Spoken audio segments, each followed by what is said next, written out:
മണിയനോടാ നിന്റെ കാട്ടിക്കിടക്കുന്നതിന്റെ തന്തേ വരെ വരച്ചവരെ നിർത്തും. എന്തിനാ നിങ്ങളെ പാവത്തിന് ഇങ്ങനെ ഉപദ്രവിക്കണത്? നേരമാണ് പറഞ്ഞവൻ കേക്കില്ലേ?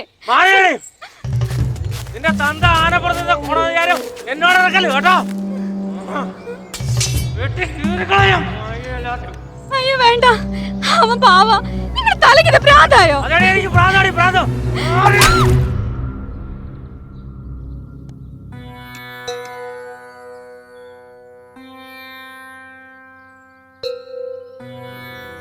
ഇതേപോലെ ആനയെടുത്ത് പരിവാക്കാൻ മണിയെ കിട്ടുന്നില്ല.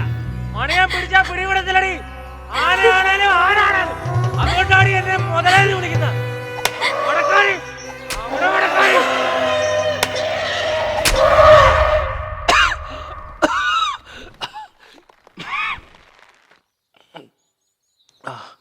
എനിക്ക് മനസ്സിലാകുന്നുണ്ട് അതിൻ്റെയൊക്കെ ഞാനിപ്പോൾ അനുഭവിച്ചുകൊണ്ടിരിക്കുന്നത്.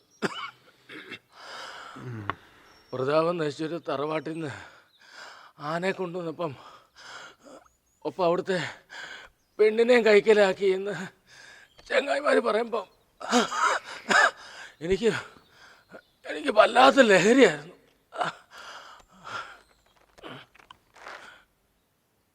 ഞങ്ങളുടെ കല്യാണ സാരിയാ. വേദന കൊണ്ട് ഉറങ്ങാൻ കഴിയാതെ കിടക്കുമ്പം അവൾ പറയും ഈ സാരിയിലേക്കും ആ തോട്ടിയിലേക്കും നോക്കാൻ. അപ്പൊ വേദനയ്ക്ക് മധുരം കൂടുമെന്ന്. അവളുടെ ജീവിതത്തിലെ 26 വർഷം ഒന്നുമല്ലാതാക്കിയ കെട്ടിയവനുള്ള അവളുടെ പക.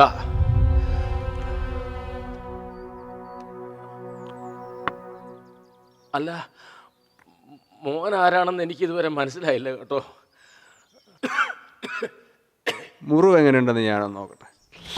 സൂക്ഷിക്കണം കേട്ടോ, നല്ല വേദനയാ. പാലിയേറ്റീവുകാർ 2 ദിവസം കുടുംബം വരും മുറി വഴിച്ച് കെട്ടാനേ.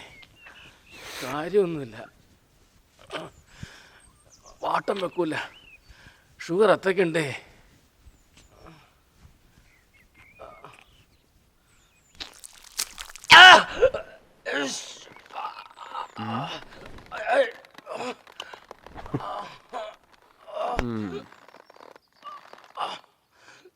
ഇതാകെ പഴുത്ത് കുളമായല്ലോ ആശാനെ.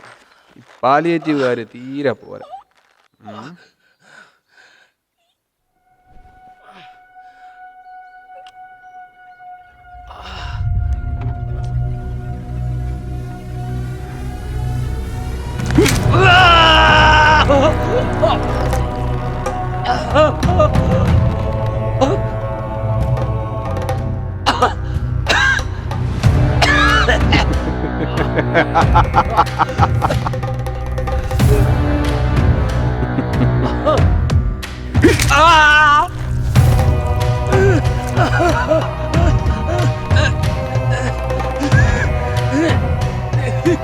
നിങ്ങളെന്താ കാണിക്കുന്നേ?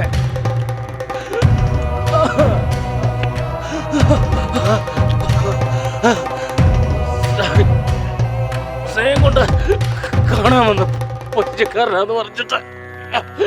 അതെല്ലോ, ഞാൻ പരിചയക്കാരൻ തന്നെയാണല്ലോ.